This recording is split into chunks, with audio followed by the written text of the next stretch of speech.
Mr. Speaker, I rise today to provide this Honorable House with an update on the appointment of the Cybersecurity Advisory Board and the enactment of the Cybersecurity Act 2024, which received royal assent early this year on June 24th.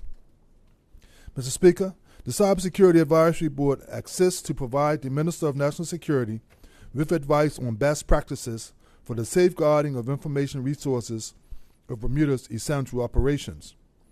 In accordance with Section 5 of the Cybersecurity Act, the Board will provide advice on the management of cybersecurity to protect Bermuda's economic well-being and to prevent cybercrime. They will provide advice to the Cabinet on the management of Bermuda's national cybersecurity strategy and the internal government cybersecurity program.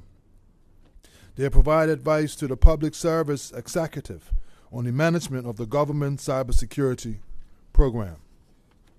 They provide advice to relevant public officers to enable them to meet responsibilities relating to the government cybersecurity program.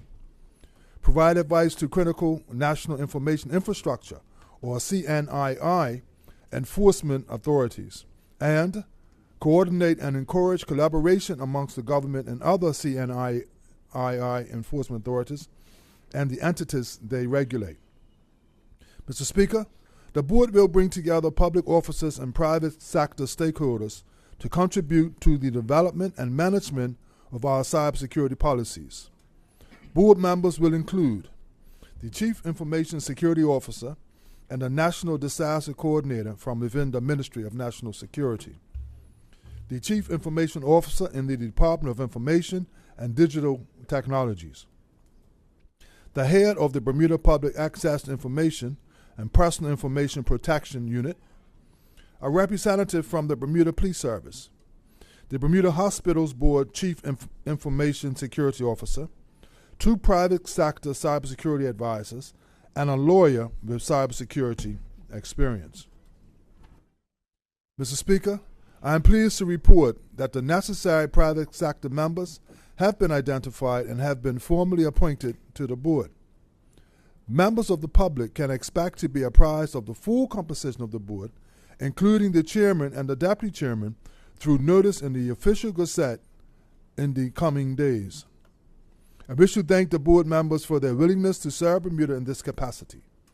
I look forward to receiving the benefit of their expertise and collaboration in the vital task of ensuring that Bermuda is cyber safe.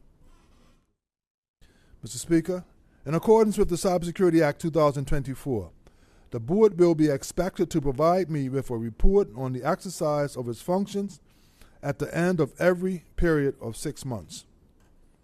The report will include information on the general state of cybersecurity in Bermuda and will be used to inform the Cabinet's decision-making on cybersecurity matters for the country and for the public service. The Board will work closely with the Ministry of National Security's Cybersecurity Unit in furtherance of the unit's function to provide cybersecurity services, capabilities, and expertise to the government and other CNII enforcement authorities and entities. Mr. Speaker, honorable members will recall that the Cybersecurity Act provides for the designation of CNII entities and enforcement authorities. The Cybersecurity Unit is continuing its consultation process to ensure that those identified as CNII enforcement agencies and CNII entities understand how the Cybersecurity Act will impact them. When this act was tabled, I assured this Honorable House and the public that the requirements of the bill were not meant to be overly burdensome for the affected entities, but needed to be robust enough to ensure adequate protection and recovery capabilities in the event of a cyber incident. With the assistance of the newly appointed Board and the Cybersecurity Unit, we intend to provide guidance and assistance in the development of a cybersecurity framework that protects both government and privately owned critical national information infrastructure. Thank you, Mr. Speaker.